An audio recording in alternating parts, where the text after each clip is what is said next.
Hello friends, welcome back to ಗೃಹಿಣಿಯ ಕಲಿಕೆ. Friends, ಇದನ್ನು ನಾವು ದಾಸವಾಳದ ಬಗ್ಗೆ ಕಂಪ್ಲೀಟ್ ಆಗಿ ಮಾಹಿತಿಯನ್ನು ಕೊಡ್ತೀನಿ. ಬನ್ನಿ ಹಾಗಾದರೆ ಐಬಿಸ್ಕಸ್ ದಾಸವಾಳದ ಬಗ್ಗೆ ಏನೇನು ಬೆನಿಫಿಟ್ಸ್ ಇದೆ ಅಂತ ತಿಳ್ಕೊಳ್ಳೋಣವಾ. ಔಷಧಗಳಲ್ಲಿ ನಾವು ಹೆಚ್ಚಾಗಿ ಬಿಳಿ ದಾಸವಾಳವನ್ನು ಬಳಸ್ತೀವಿ. ಬಿಳಿ ದಾಸವಾಳದಲ್ಲದೆ ಕೆಂಪು ಹಲವಾರು ರೀತಿಯ ದಾಸವಾಳವನ್ನು ಸಹ ನಾವು ಬಳಸಬಹುದು. ಹಾಗಾದರೆ ದಾಸವಾಳದ ಬಗ್ಗೆ ಮಾಹಿತಿಯನ್ನು ತಿಳ್ಕೊಳ್ಳೋಣವಾ. ಕೆಂಪು ದಾಸವಾಳದ 4ರಿಂದ 8 ಹೂಗಳನ್ನು ಕಿತ್ತುಕೊಂಡು ಅದರ ತೊಟ್ಟಿನ ಭಾಗವನ್ನು ತೆಗೆದುಹಾಕಿ ಆ ದಳದ ಭಾಗವನ್ನಷ್ಟೇ ಇಟ್ಕೊಂಡು ಅದಕ್ಕೆ ಒಂದು ಸ್ವಲ್ಪ ಕಲ್ಲು ಸಕ್ಕರೆನ ಬೆರೆಸ್ತಾ ಇರಬೇಕು. ಬೆರೆಸಿದ ನಂತರ ಈ ರೀತಿ ತಿನ್ನೋದ್ರಿಂದ ದಿನಕ್ಕೆ 1-2 ಬಾರಿ ತೆಗೆದುಕೊತಾ ಇರಬೇಕು. 12 ವರ್ಷಕ್ಕಿಂತ ಕಡಿಮೆ ಇರೋರು 1ರಿಂದ 2 ಹೂವು ಮಾತ್ರ ತಿನ್ನಬೇಕು. ಸ್ವಲ್ಪ ಏಜ್ ಆಗಿರೋ ಅಂದರೆ ಎಬೋ 18 ಇಯರ್ಸ್ ಅಂತವರು 3ರಿಂದ 4 ದಾಸಗಳನ್ನು ತಿಂತಾ ಬಂದರೆ ಅತಿಸಾರ ಭೇದಿ ಸಹ ಕಡಿಮೆ ಆಗುತ್ತೆ ಫ್ರೆಂಡ್ಸ್. ಬಿಳಿ ದಾಸವಾಳದ ಬೇರನ್ನು ತೆಗೆದುಕೊಂಡು ಸ್ವಲ್ಪ ಮಜ್ಜಿಗೆಯಲ್ಲಿ ಅರೆದು ಅದಕ್ಕೆ ಇನ್ನಷ್ಟು ಮಜ್ಜಿಗೆ ಸೇರಿಸಿ ಮಿಕ್ಸ್ ಮಾಡಿ ಪ್ರತಿನಿತ್ಯ ಕುಡಿಯೋದ್ರಿಂದ ಮೂತ್ರನಳದಲ್ಲಿ ಆಗುವಂತಹ ಕಲ್ಲು ಸಹ ಕರಗಬಹುದು. ಕಲ್ಲನ್ನು ಕರಗಿಸುವಂತಹ ಶಕ್ತಿ ಈ ಬಿಳಿ ದಾಸವಾಳದ ಬೇರೆಗಿರುತ್ತೆ.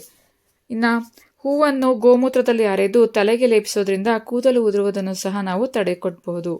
ಇನ್ನು ಹೂವಿನ ರಸಕ್ಕೆ ಎಳ್ಳೆಣ್ಣೆ ಸೇರಿಸಿ ತಯಾರಿಸಿದ ತೈಲವನ್ನು ತಲೆಗೆ ಹಚ್ಚೋದ್ರಿಂದ ಕಣ್ಣುರಿ, ತಲೆನೋವು ಮುಂತಾದ ಶಿರರೋಗಗಳು ಅಂದರೆ ತಲೆಯಲ್ಲಿ ಬರುವಂತಹ ರೋಗಗಳು ವಾಸಿಯಾಗುತ್ತೆ.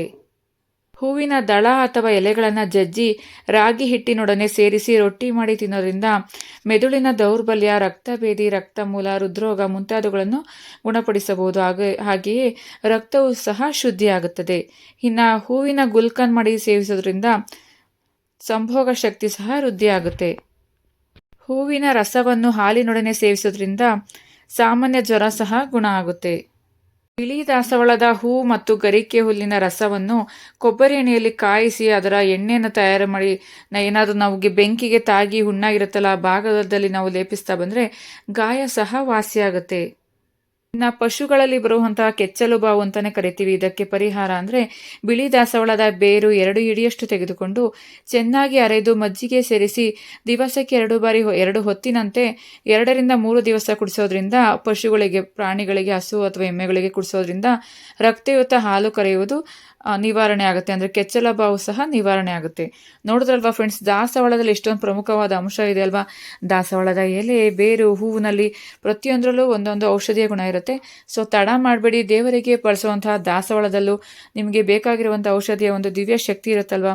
ಸೊ ಹೀಗೆ ನನ್ನ ಗೃಹಿಣಿಯ ಕಲಿಕೆ ಚಾನಲ್ನ ನೋಡ್ತಾ ಇರೋ ಫ್ರೆಂಡ್ಸ್, ಮತ್ತೊಂದು ವಿಶೇಷವಾದ ಮಾಹಿತಿ ಜೊತೆ ನಾನು ನಿಮ್ಮನ್ನು ಭೇಟಿ ಮಾಡ್ತೀನಿ. Thank you for watching. Thank you.